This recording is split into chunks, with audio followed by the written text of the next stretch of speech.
This is episode number 167 with Darren Roberts. Reach your full potential. Reach your full potential. Small win, small win, small win. Keep your momentum going. The Success 101 Podcast. Welcome to the Success 101 Podcast. This is your host, Jared Warren, and each episode, my goal is to bring you a new concept or idea to help you maximize your full potential. Thanks for joining me here today. Now let's kick things off. Welcome back, welcome back, welcome back. Guys, welcome back to the Success 101 Podcast. I am so fired up here in Dallas, Texas at the productive week that I'm having. My team is just crushing it here at our financial advising office. We are growing. We are running out of space. And for you entrepreneurs out there, you know what I'm talking about. That is a good problem to have because growth is good.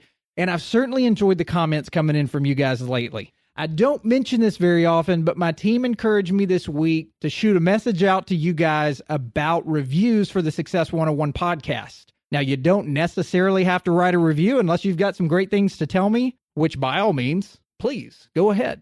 I'll give two quick words from our sponsors today. One, my book, From Success to Significance, is still available for free. All I'm asking you to do is cover the shipping. Head over to success101podcast.com/the-book and enter Success 101 at the promo code. The response has been overwhelming, and my team is trying to keep up getting these out to you guys. So keep bombarding them because I love being able to offer this for free and hearing the feedback you guys are getting working through the different modules in the book of the 6 vision building exercises and the 5 components to building your strategic vision. Also, the Human Charger is 20% off through Valky, this amazing device called the Sun in Your Pocket, where 2 super bright white with blue light infused LED earbuds go inside of your ears and give your brain the same effect as looking at the sun, but you don't have to lose your vision in the process. What a deal. You guys know that I throw in those things in the morning as I'm driving in or in the afternoon before hitting a 2:30 p.m. crash. Grab your device today for 20% off. Just head to success101podcast.com/human charger. And again, in the promo section, enter code success101 at checkout for your 20% off. Now, on to our amazing show today with my man, Darren Roberts. Have you guys ever called an audible? No, not the backyard audible when you're playing flag football. Those are cool and those are fun, but I mean a real life audible. Darren Roberts did, and you're going to hear more about it today. In fact, in the fall before his 3rd year at Harvard Law School, Darren decided to pursue a career in football coaching. Why? Because that's what his heart told him he was passionate about. And let me frame this for you guys. You'll hear a little bit about this in the show. But what I'm blown away by is the fact that you don't just decide to go be an NFL coach and then become one. Normally, whenever you decide to be a coach, you start off teaching driver's ed at the high school level and coaching part-time or maybe coaching junior high or elementary PE class, and then you work your way up. And maybe, just maybe if you play your cards right and you know the right people and the stars align, you become an NFL coach. No. Not for Darren Roberts, because he's a man of action. He's a man of success. He's a man of significance when it comes to hard work, dedication, persistency. And he decided that he was going to go be an NFL coach. The odds were stacked against him. People thought he was crazy for making this decision. It's an amazing story that I cannot wait for you guys to hear.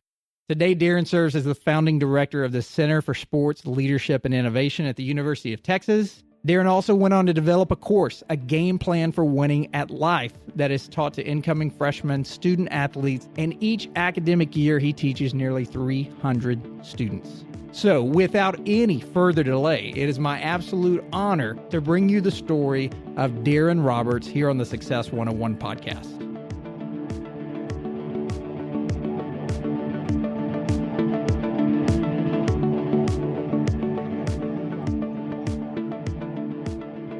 Darren Roberts, welcome to the Success 101 podcast, buddy. How are things down in Austin, Texas today? Jared, thanks for having me, man. Things are going well, and I am pumped to be on the show. Thanks for having me.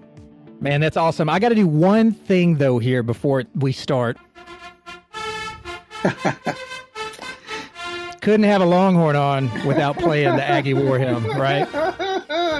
You just had to do it, huh? I had to do it. I've had to do it because you're the first Longhorn I've had on, and I'm like, I am not, after 160 something episodes, I got my first Longhorn here, and I'm not missing an opportunity to be able to do that. So, Well, Jared, this episode marks a major upgrade to the podcast, man. You got your first Longhorn on. man, I loved your book, Call an Audible. I know that's the meat of what we're going to be talking through today, and there's just so much depth to your story. I always love to have people on that can give so many different perspectives around that idea of Success 101. And I know for you, somebody that comes with so much of the Harvard law and the business side of your brain versus the NFL coach, the dynamic part, and then now what you're doing down at UT Austin, leading the classes on leadership and financial acumen and things like that. There's just a lot there that I want to uncover, and a lot of that's going to point to the success of how you've gotten to where you are. Just with all of that said, why don't we take a big step backwards, and why don't you start us off on how does somebody growing up in small town East Texas, which I did as well. My town's a lot smaller than yours though, so I can claim that. But takes the leap to Harvard Law, and then, as your book says, takes a big pivot over to NFL coach. Usually, those things don't match up very well together. How did that happen, and what was the mindset behind that? Well, Jared, first, I'm a fifth generation East Texan.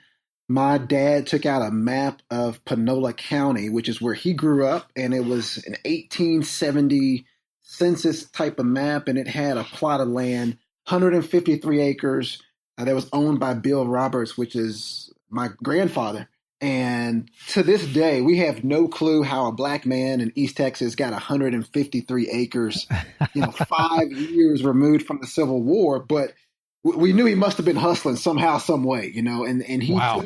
He showed that to me, and he said, listen, this is why you will never have any excuses. And I remember him rolling that map Wow. up and putting it back into the cupboard. And from an early age, I just felt like my parents did a great job of taking the top off of my dreams. They exposed me to as much positive stimuli as they possibly could. And so went to the University of Texas. I was there from 97 to 01, decided that I was going to be the governor of the great state of Texas by age 40. And I'm turning 39 in November. And so, I took a couple of turns, left turns where I probably should have taken a right turn, but was student body president at UT and was on that path. Worked in government, worked for Senator Joe Lieberman for a year, went to the Kennedy School of Government, racked up about $100,000 worth of debt for a master's, went to Harvard Law School, racked up about $150,000 worth of debt. But I worked a football camp that a high school buddy of mine asked me to go to with him in South Carolina. And Jared, it was the best 3 days of my life. I mean, I was coaching sixth graders. It brought back everything that I loved about football.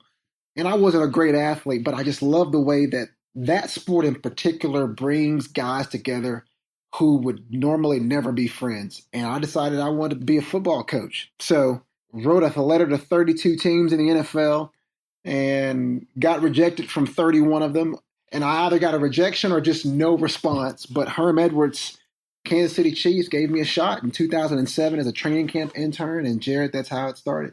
I'm just smiling here as I'm thinking about this because I read your book a couple of weeks ago, and after you sent it to me, and I'm just, some of that stuff's coming back up in my mind, writing the letters out and doing that. It's just perplexing to me because whenever you look at society today and you look at how people are operating, I would just think, number one, there's so many angles we can go on this, but number one, the pressure of internally, you or anyone else out there who took or takes that similar path would think, I've got the brains to do this. I've got the drive to do this. I've got my family backing me. They want big things for me. They set that out from an early age. To be able to walk away from something as prestigious, even if it's just you holding that title out there of like, man, I'm in Harvard Law, to going, okay, I'm going to go coach and basically play this game, which if you really strip it down, that's what it is a game. Now that game brings in billions of dollars a year, right? But it's still a game. I'm just wondering if there were fears and doubts within you, as other people sometimes experience when they take that big pivot, as you call it. How did you overcome those fears and that uncertainty of what might be around the corner? Yeah, for me, the driving fear has always been time and death. My dad's a Baptist minister. He used to take me along with him to nursing homes and funerals and weddings. And I think from a very early age, I got a very tangible sense of time being a finite resource. And so, I had friends who would say, oh, well, go practice and go into politics, and then you can become a coach when you retire. And I kept thinking to myself, hey, who says I'm going to make it to retirement? Right. I would rather, if this thing keeps tugging at me the way that it does, I'd rather pull that into the present tense instead of putting it off, because who knows? And I also had a very sneaky suspicion that once you get the mortgage and, I have 5 beautiful children and an incredible wife and love them dearly, but it would be very hard for me to make a pivot into coaching now, with that sort of a setup. And so I said, hey, I'm single. I got a 2002 Tahoe that was paid off at the time. And this is my opportunity to take a gamble. And I also, the last thing I'll say on this point, Jared, was this. I thought to myself, legal issues aren't going anywhere. And if I go into coaching and hate it and want to practice, I can always do it. And so I think it's important for a lot of people to remember there's no such thing as a point of no return. You can take the previous experience and pivot and use that to make a good next step.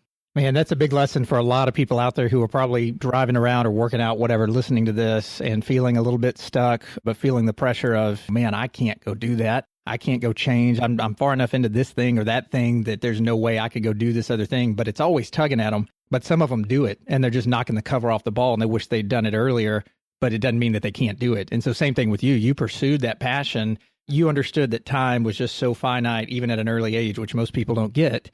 And you were able to make that move. What did your family say? What did, all the debt that you had racked up? Again, I'm just trying to think of how those fears may have, obviously they didn't stop you, but how they may have made you hesitate. And then what was your family saying about it?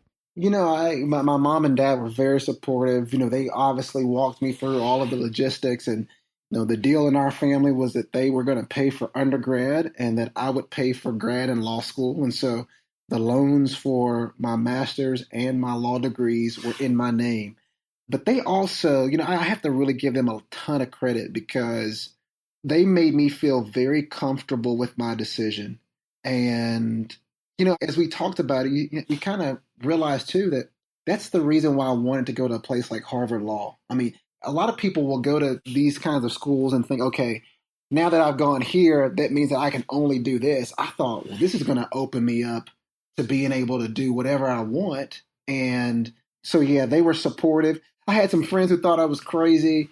I had some friends who were very supportive back in law school. But, it was one of those things to where I just knew that I was going to be the one to have to live with myself for the rest of my life, and wanted to make the decision that I would feel great about and not regret down the road. Yeah. It's amazing to me that you set your sights at the highest level right out of the gate. I mean, most guys I know, and I've got a good buddy of mine, Chris, who has been on the championship teams over at Carthage. They've won 5 state titles, went to A&M for a little while and worked under I mean, I've just watched him work his way through the grind. What made you think you could set your sights at the highest level possible and actually have a shot at getting in quickly? The approach that's always sort of been the driving force for me is that I always think the answer is no if I don't ask anyway. So a no doesn't do anything but put me back to square one. And I think flipping that entire approach, a lot of people think if I get a no, then that's a negative. That's going to put me behind the 8 ball. A no just puts you back in a position as if you had never asked. And so for me, I thought, let me just put out as many feelers, letters, phone calls, faxes. Let me do whatever I can do to put my name in front of every NFL team with the hopes that one of them will bite. And I tell students now that I teach, they start thinking about, they want to have options before they have one offer. And I say, listen, you just need one. So don't worry about having your top 3.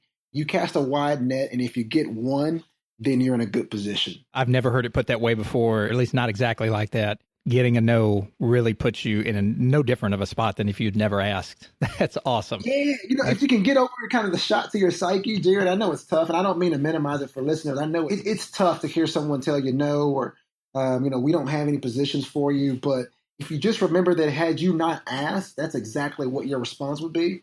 Then I hope that gives a lot of the listeners out there some encouragement just to go ahead and take some risk and put some feelers out there. And you'll be surprised. I've always said you'll always be surprised by the people or the companies or the organizations that will take a gamble on you if you go through that process and cast a wide net. Yeah, you just got to put it out there, though. Yeah. Yeah, that's great. Did you have guys on the inside that you were communicating with at the NFL level, maybe saying, who should I send these letters to or whatever, that were like, you're not going to be able to just walk right in? I mean, did you have some of the naysayers there as well? Well, the funny thing was that, I was walking into this thing. My last name wasn't Belichick. I didn't have any coaching tree. I didn't have, with the exception of my high school coaches, I didn't have any ends. And so I had no clue how things worked. I was really naive about the process. And I knew it was going to be difficult because I read up on it, but it was interesting to watch it unfold because I would write letters and get the no's back and put the rejection letters up on my wall in my apartment and kind of, wear them as a badge of honor. That's great. So I didn't have any insiders kind of reaching out to me. I just kept getting no's, or, the worst part is sending something to a team. I sent a letter to the Jets and never heard back from them. And so, with so much mail that goes to those 32 teams, you can expect that. But yeah, I didn't really have anyone to kind of do that for me. I was just sort of floating. That's great. I mean, just wearing those as badges, wearing that, a lot of people, they look at failure as just absolute devastation at different levels, even small failure, large failure. Looking at failure as feedback are the way that most of the people that continue to thrive and push through is how they look at it. So you're looking at those letters as badges or, as would equate as feedback in that situation. And I love that. Walk us through, this book reads like a story. Take us through just a couple of the highlights of things that you thought worthy to put in the book and why you put it there as you were going through this progression. Yeah, I think for me, number one, get in the building. And look, I know that for those people out there who have a great job right now, by great, I mean, it pays your bills plus some, you're living in the neighborhood that you like and you're taking the vacation that you enjoy. I know that a lot of people who are in that position also want to be doing something else. I've got a buddy of mine who's on track to be a partner at a big time law firm, and he really wants to be a chef. And, we're having this conversation. He's like, hey, Darren, could you coach me up? And I said, yes, I'll work with you. And he kept talking about, at what point he would enter the culinary profession. I said, hey, man, we need to try to get you a job as a busboy. I mean, you need to be busting tables. You just need to get into that restaurant atmosphere and learn the inner workings. Don't think that you're going to go in there at a medium to high level. So one thing I think is important is humility. If you're going to break into a sector that you don't have any experience in, be willing to humble yourself and take a position that is below your pay grade, below your skill set, and then prove yourself and slowly climb up the ladder. So just get in the building. I think we complicate this so much sometimes because we're looking for the perfect end. All I say is get in the building. If you want to be a coach, you need to write a letter to every office with a team, whether it's community affairs or marketing. You just want to get in the organization and then figure it out once you get inside. Tell me how you did that. I know you've mentioned sending the letters to the 32 NFL teams, working through the rejections, all of those sort of things. What was your mindset of, I think that's chapter 1, if I don't have it right here in front of me, but I think that's chapter 1 in your book is get in the building. So obviously that's your lead point. Tell me how you did that with your transition into the NFL when you're writing those letters. Are you writing those letters and saying, I'll do whatever it takes, I'll do anything, or consider me for this position? How did you really get in the building with the NFL? Yeah, Jared, if I looked at my resume and my background, the only coaching experience I had was as a coach at a couple summer camps. And so I knew that I wasn't going to sell anyone on my limited coaching experience or my playing experience. I was a 5'9.5", 160-pound strong safety for the Mount Pleasant Tigers back in 95 and 96. I was an first team all district, which to this day is probably the accomplishment that I'm the most proud of. But, I didn't play Division I ball, or obviously didn't play in the pros. And so I wrote that, look, I've been in the world's most challenging educational environment for 5 years at Harvard. And the one thing that I can do is outwork people. I've spent countless nights in the library. I know what it means to stay up all night, all day to get an assignment done and our job done well. And I was going to bring that same work ethic to any job that I had in the NFL. In the letter, I say, I'm kind of paraphrasing now, but I said, I'm willing to do anything. I'll I'll clean the bathrooms. I'll clean the chalkboards, put out cones at practice. I'm coming in and I'm going to be quiet and I'm going to learn and I'm going to be willing to do whatever task you throw my way. And I think that's probably what moved the needle for the Chiefs. That's great. Just being able to recognize that you want in at the top, but how do we get there is just by getting in the building. And I think, like you said, we overcomplicate so many things, not only in career pivots or introductions to new things, but even in stuff that we've known for years. Someone as a third party outsider could look back and go, man, you're beating your head against the wall. Like, you're so overcomplicating this thing. And it should be something that you've done for a long time. And I wrote down a part of the book talking about get in the building. And it says in the book, you said, and I may be paraphrasing this, but you said in a Microsoft document file, code name GITB, get in the building. I laid out a core outline of 9 areas. And I'm curious why these 9 made the list. Philosophy, vision, short, medium, long-term goals, organizational chart, offensive mindset, defensive mindset, special teams mindset, player evaluation, crisis management. So obviously in this world you're getting into and getting in the building, so to speak, there could have been anything that made that list. Why those 9, and how did that really formulate what you were trying to accomplish? Yeah, I saw a part of my job as the grunt, the training camp intern and then team intern. A part of my job was to gather as much intel as I could on the inner workings of an NFL team. And so any meeting that I had the opportunity to attend, whether it was a team meeting that was led by Coach Herm Edwards, or it was a defensive team meeting where the defensive coordinator was leading it, I was writing furiously because I wanted to get a sense of the guiding philosophies behind the key leaders in the team, the general manager, the owner, the head coach. What were they preaching on a daily basis? What was important for them to communicate in a very consistent way? So that's why I thought about philosophy as this broad, sort of overarching belief in how you run a team. And then I wanted to break down those goals, right? So for us in training camp, one goal was just to let's build the best 53-man roster. So every team this August is going to walk onto their practice field with 90 players. And then by the time the first game kicks off of the regular season, every team's got to get down to 53 guys. And so as a coaching unit and as scouts and the general manager, you're really pressed to find the best 53, the best combination. And that doesn't always mean the best 53 players because, these guys work in tandem. So you may sacrifice a little bit of talent if someone can play or fulfill a key role for you. So, all of this was so new to me, Jared. I said, man, first of all, I know I'm going to be a head coach. I'm going to be Tony Dungy one day. I need to get as much of this down as possible on paper and really take a 360 look at what it means to run an NFL team the right way. So, Darren, I was laughing. I know at one point in the book, I believe that's titled Embrace the Mundane. You've got a formula, which is X plus X divided by 2 equals Y. So the X is the original request, and then the Y is the final output. So it's original request plus original request divided by 2 equals the final output. Tell us what that meant to you, why you really tried to abide by that and obviously made it into the book.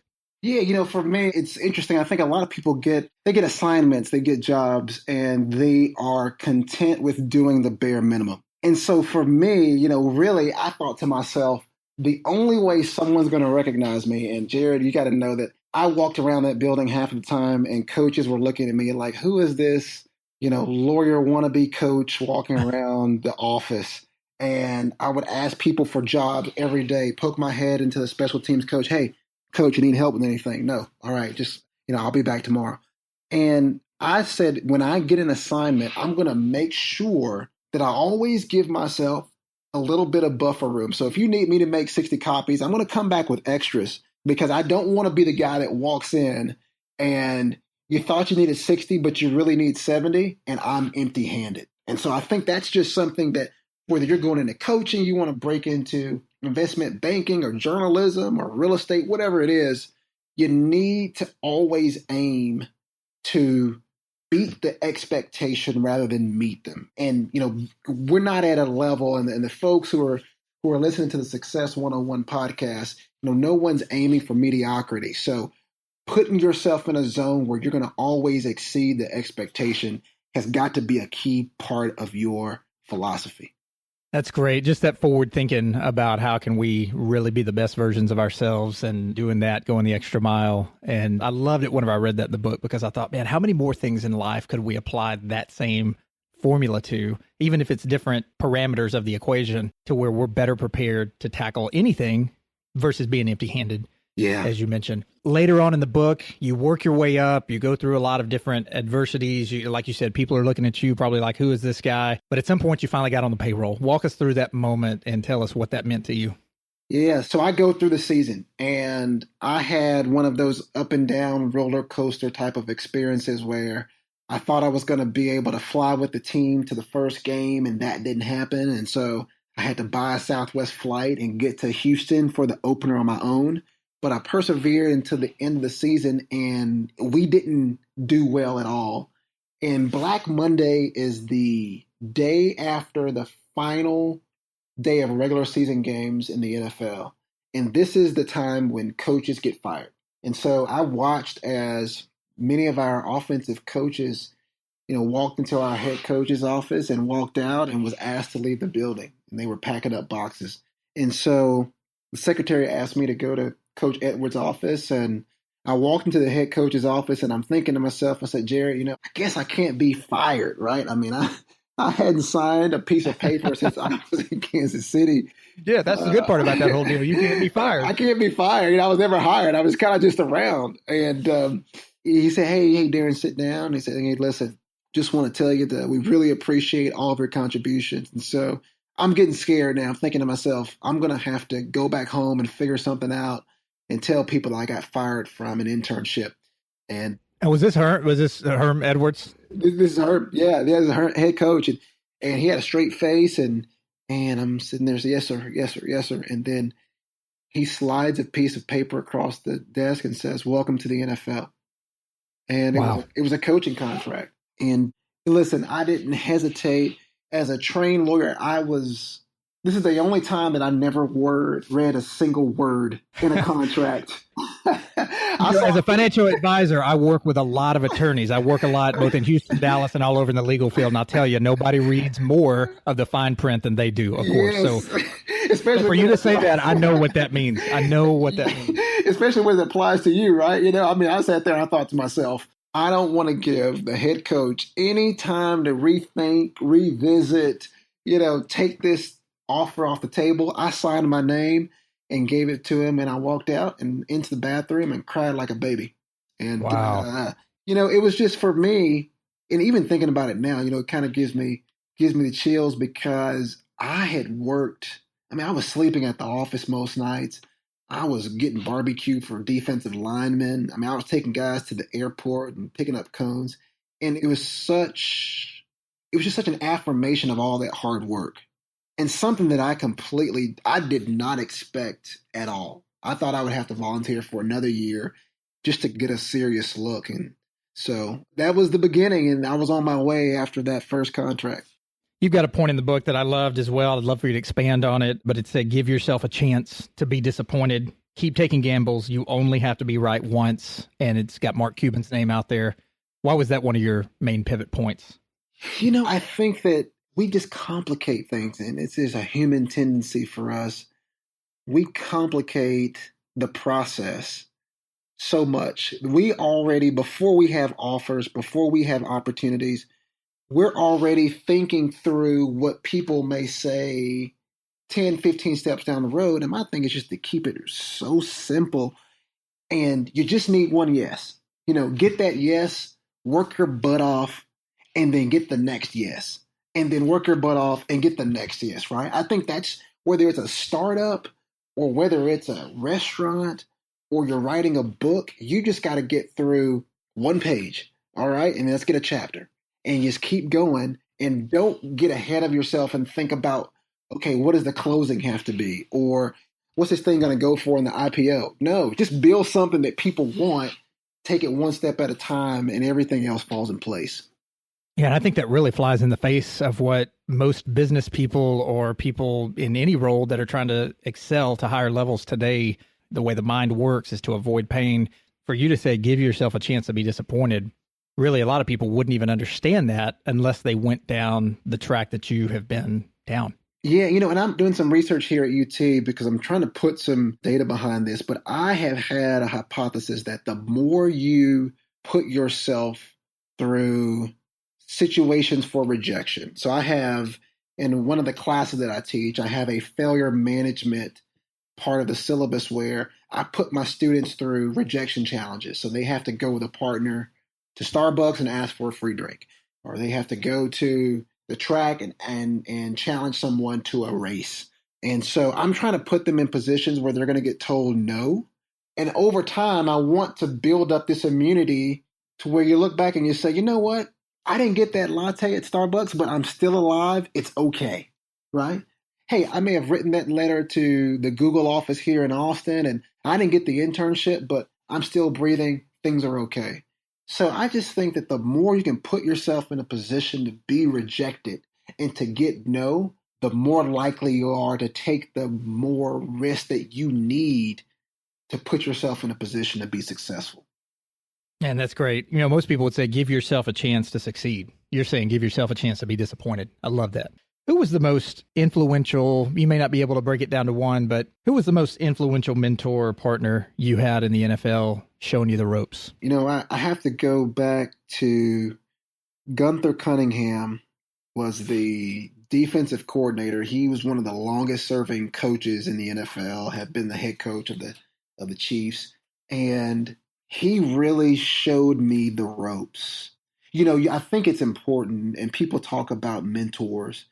You need people, mentors are great, but I believe sponsors are even better. And later I found out that Gunther Cunningham had gone to Herm and said, you need to hire this guy. You need people who will give you the inside scoop. Hey, this is what this organization is about. Who are going to be tough on you and say, you're not doing this job the way it needs to be done. Here's how you get better. But then who will go that final step to once you get to a certain level and you're ready, they will stand on the table for you and ask someone else to take a gamble. And that's what Gunther Cunningham did for me. And really, he's one of the main reasons why I was able to have, a 7-year career as a coach in college and the NFL. So I'm forever indebted to him. Some coaches and some mentors are with you out there because you pay them a tremendous sum of money. So maybe they're not thoroughly thrilled about the progress you're making, but they're running a business and you're one of their coaching partners, right? And you're paying them money. But to get a sponsor, somebody that's going to not only show you the ropes, but behind closed doors, lift your name and elevate your name, you really have to have people that believe in you. And you don't do that without gaining a tremendous amount of trust. There was something within you that gave him a belief and a trust to be able to put his neck on the line and throw your name out there. So that's very interesting. That I'll take that with me as well as a nugget from this conversation is mentors are great, coaches are great, but to get a sponsor takes a ton of trust, a ton of belief from that person down to you. And how are you cultivating those relationships? Because you never know when they're going to be the one that puts their neck on the line for you. No, absolutely. Because I think that, sponsors, what makes them so special is that they're sacrificing their own integrity. If Herm hired me and I didn't work out, I basically did a poor job, that would go back. That would be a loss for Gunther. And so there are a lot of people who are great mentors, but who aren't really willing to leverage their own credibility for you. And it may be because you're not ready, right? But there are very few people who will do that. But when you find them, they're really that's a special kind of person. You and I were talking a little bit offline about how people, some of it being the overcomplicated part, some people not being, used to being disappointed or rejection. And we started talking through people realizing or getting to a point in their life where they maybe haven't accomplished what they wanted to. And for some people, they would define that as a midlife crisis. What you and I were actually talking through was the people that I see in my financial coaching career, the people that you've probably seen in business or other places. What I've observed, and this is just a recent revelation for me, is that when I'm coaching my financial clients, many times I thought age 50 was where people were hitting that deer in the headlights look, especially for us as guys, women too, but for us as guys, especially having that check the box and that pride and that ego of here's what I'm going to accomplish by such and such time, and then not doing it. Somewhere around age 50, that midlife crisis. Now I'm seeing it a lot earlier. For me, whenever I describe that, especially to my young advisors, it's around age 40 where I see people realizing how far they are from hitting their goals that they once thought were attainable. And it's because they just didn't do maybe some of the hard things or didn't put themselves in those situations. But I would describe that at age 40 being a young life crisis, not necessarily a midlife crisis. Yeah, I think what's happened is that this information age, technological boom, it is so much easier now to make a pivot, that there's a constant reminder to many of us that we're not doing what we really want to do in life. And there are reminders that whether they're podcasts or online courses, there are so many ways now to really learn about that life that you want and to create a game plan for getting there, that people are now having the realization earlier rather than later that, I knew it would be difficult. And now I see that there are really some easier steps than I thought were out there that I could take. And I don't know what to do. And so, I think people are just amazed at how much opportunity there is out there to make a pivot, and they get scared quicker now. And for those people, I'll say, and this, Jared, because, you're working with people to help really build their financial foundation. I think that no matter where you are in life, if you can put yourself in a position to save enough money to float you for 6 months. I've always said that 6 months to me tends to be enough of a window for you to break into another profession or career and gain some traction. And you'll know towards the end of that 6 month period, first, whether or not you really want it. And then two, whether or not you have what it takes to succeed in that world. If you can save enough money and get your family to sign off on it, then you got a shot. You got a shot. So, I just think about this podcast itself. There's so many ways to just get better at making pivots and finding a better life for yourself. So it's not too late. For the folks out there listening, in the Success 101 world, it's not too late. It's just a matter of sitting down and putting a plan together. Yeah, I'm reminded about that a lot, just working with older clients. I think my average client now is about age 48, 49. So pushing up to that, that 50-year-old mark. And I'm 35. So I'm looking at dead in the eye of some of these people and trying to learn from them because they are in an area of life that you and I are going to. We'll blink and we'll be 50 years old. They all tell me the same thing. It came so fast. Where did time go? So I don't think, Darren, you and I are going to be like, man, that took a long time to get here. I mean, I think we're going to blink and we're going to be right there just where they are. So I'm trying to learn a ton from them, but then also looking them dead in the eye and saying, man, you've got so much life left to live. And I learned a lot of my lessons at 33 after hitting burnout and really where this podcast was created. But for them, they're thinking, I'm 50 and it's over. I wasted life, whatever. It's like, no, man, you've got so much life left to live. We're never promised another day here, but statistically, they're going to be here a long time. Start making a change now, but you've got to do the things that are uncomfortable, and you got to have that immunity to rejection and uncomfortable situations, as you mentioned. I've got a really important question that I want to go ahead and ask now so I don't forget, but you've been through the business world, the law world. You've seen the complexities and the relationship struggles of coaching and having to let people go and all the turnover and Black Monday and all those sort of things. Now you're running your Center for Sports Leadership and Innovation down there at the University of Texas. Got 5 kids, beautiful wife, as you mentioned. Here's my question. 2017, what does Darren Roberts want the most right now? I have, and this is a realization that I came to a couple of years ago, but I know that my purpose in life is to help people identify, craft, and execute a game plan for success. That is, so every opportunity that comes my way, everything that I consider, I run through that purpose filter, and that tells me whether or not I should spend time doing it. And, the crazy thing about it, Jared, is that I've realized that, titles make for very poor traveling companions. And I used to think, hey, I'll be a defensive coordinator and I'll feel better, or I'll be the governor, or I'll be a professor. And you find out that those titles don't help you sleep better at night. There's a short-lived euphoria from the pay bump and all of the accolades. But at the end of the day, unless you're living your purpose, you're not going to find fulfillment. And so I'm at a very comfortable stage in my life where I'm enjoying teaching undergraduates, working with student athletes, writing, podcasting. And so every opportunity that I take from this point forward will really feed into that purpose. And I'm not sure where that's going to lead me, but I'm having a hell of a good time running this race. That is awesome. You know, I'm thinking back to a comment that you made in the beginning. I'll paraphrase here, but it's just out of everything that we've said, this has really stuck with me.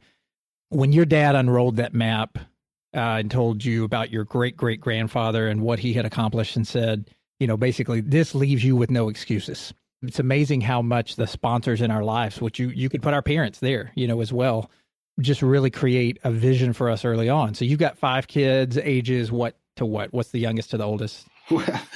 Well, little Micah will turn 3 weeks tomorrow, so we've got. Oh wow, man! Congrats. Yeah, so you're not getting any sleep right now, then. I'm not getting. You know, luckily I've never been able to sleep more than 5.5 hours, so it works out well. But we range from 6.5 to 3 weeks. So Dylan 6.5, Sydney, our girls 4.5. We've got 3.5, 1.5, and 3 weeks. Obviously, you know, from the lesson that your parents, you know, showed you and the things that they had hoped for, and then the support even that you got from them whenever all of the pivot happened. I just think it's amazing. That's why it really just seared on me as a dad myself. It's just that they can create without probably even realizing it. I mean, your dad probably knew that he was sending a profound message to you, but didn't realize maybe how you were taking it in. And you'd be on a podcast one day talking about it or in a book talking about it.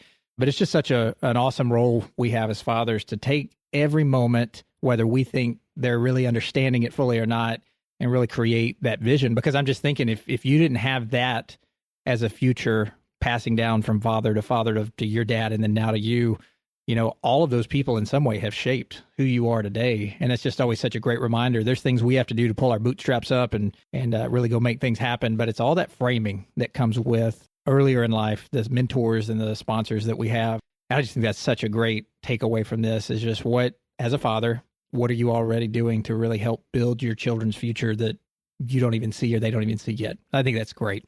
It's so true. And I'll tell you this, Jared, I think that one thing that I struggle with as a father is really being present when I'm at home. You know, I had my daughter tell me at home, she was talking to me and she asked me, was I listening? You know, and I'm like, yeah. And she's like, no, you're not. You got your phone in your hand. And I said, you know what? You're absolutely right. And I think I take the time. This is something that's worked for me, and I'm still growing through this. But I will sit in my truck when I pull into the driveway, and I'll close my eyes and I'll tell myself, okay, this is their time. So when I walk in the house, I'll get home at about 4:30. They're going to go to bed at 7:30. I need to give them 3 good hours of my time. That means turning my phone off and really spending quality time with them. And so, you know, for any fathers out there, I think it's important for us because it's so easy for us to think we're, you know, go through the motions, but these kids are too smart. They get it, and we're doing them a disservice. So I know it's tough, but we've got to find a way to put the phones down and to really spend quality time with them. So as we get ready to wrap up here, I want to make sure that we hit this part of the book as we're talking about kids and family and all of that as we close. And I'll try not to read this word for word here, but it's in your afterword. It's in the back of the book. Your son came into the kitchen. He's 3 years old at that point, and you were just done getting fired by the Cleveland Browns. Yeah. And you said, you know, you told him good morning, hello. He said, you eat breakfast? And you didn't understand what he was trying to say. You didn't understand what he was trying to say. And you basically realized, like, you got it then. He had never seen you eat breakfast before, or it just didn't stand out to him. You dropped the spatula, sat down on the floor, and cried. Take us through that moment. You know, that one hit me like a ton of bricks. When he first walked up to me, you know, he said, you eat breakfast. And so I'm like, yeah. And it goes back to what we were just talking about, Jared. I wasn't really there. I was still thinking about getting fired. And then he came back, and I think the irony of realizing that I was spending all of my time with other people's sons and my own son didn't know me. That was the uppercut that got me. And especially because I had a dad who was in my life from day one, was home every evening, throwing the ball around with me, helping me do homework. And so I just thought to myself that I can't continue to live that life. And we were averaging a city every 2 years. And I have a lot of respect for coaches. This is not There's nothing that I'm saying is denigrating coaches, because they are, in many ways, the fathers and the mothers of a lot of children across the planet. But for me, I realized I needed to stop and give them some quality time. And so, one thing that we do is we have Donut Council, which is every Saturday I load all the kids up into the car. Red shirts, right? Red shirts. I mean, we've got my mom she does embroidery in her retirement life. And so, we're getting new shirts in, but we go to a donut shop and we sit up and just eat donuts and talk about life and lessons and what's going on in the news. And it's a really special time. I mean, they enjoy it. If I'm ever out of town on a Saturday, they won't let me live that down for at least a couple of weeks, but it's just a great way for me to give my wife a break, but then also for me to get some quality time in with my kids and, make sure that they see me eating breakfast. I don't think I've ever mentioned this on a podcast, 160 something episodes in, and I don't think I've ever said this, but to your point about Dylan saying, do you eat breakfast? Kids say the funniest things, and we just don't always know what's registering with them. My kids would say similar things up to about a year ago. We'd be putting them down at night, and all of a sudden one night, my oldest daughter, she was probably 3, and she said, "Hey, are you going to spend the night here tonight?" And it was just so weird, like it didn't even register with me. I'm like, "What? Of course I'm going to spend the night." She's like, "Oh." And I just thought it was like kids being silly, whatever. And then like a few nights later, she asked again, like, "Are you going to stay here tonight?" And I asked her, I said, "Baby, why are you asking that?" She said, "Well, sometimes you don't stay here." I said, "I stay here every night. What are you talking about?" And so it clicked. Like what she was saying was, you leave my room after you put me to bed, and then whenever I go run into mom's bed in the morning, you're not there. Mm-hmm. So to her, I wasn't spending the night every night because I thought I had to go beat the pavement at 3 or 4 in the morning just to go get stuff done. And it's like, wow, man, holy cow, my kids, it's just one of those things as a dad, it's kind of weird sounding at first, but then you really get to the meaning of what they're saying, and you do realize they understand more than you think. And so, yeah, totally. When I read your story on that, it took me straight back there. So for dads listening out there, I mean, it's just a good message of just how much impact we have in our kids' lives, and you just never know what your actions, good or bad, are really meaning to them and what path it's setting them on. So just be in the moment, be mindful of that. And I loved your story because it took me back to my own memories there of just learning that early. So no, Jared, I want to thank you. I think that we don't talk about this stuff enough as dads and fathers, and I think we have this. I don't know where we got it from. The way we were brought up, and that we need to have it all figured out and act like we know what we're doing. And you and I both know that most of the time we're trying to figure things out just like our kids. Right. But I do think as I'm listening and talking with you, the more that we can help support dads who are trying to do it the right way, who are trying to, live lives of integrity and help their kids grow into positive people, I think this is going to hopefully help a lot of them on that journey.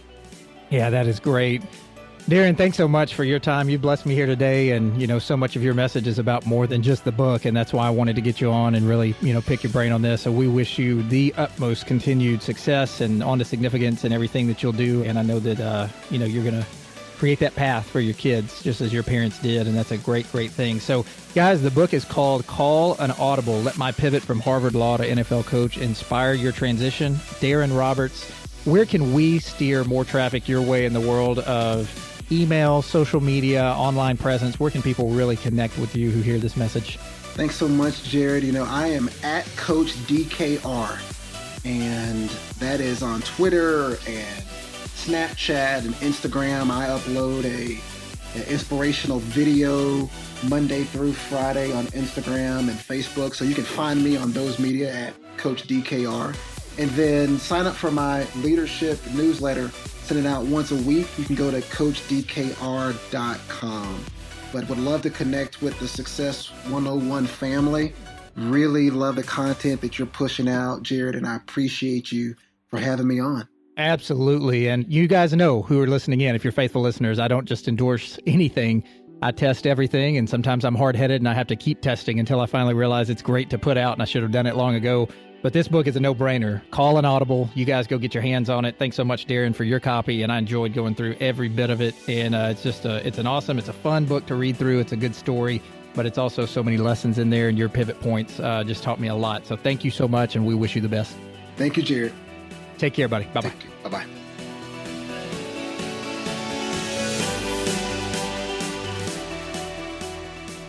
Guys, I loved having Darren on today and his story of pursuing what your heart's desire is and finding ways to go make that happen, and hope more of you call an audible in your own life if you find yourself in a position you shouldn't be in but aren't sure how to break away from it.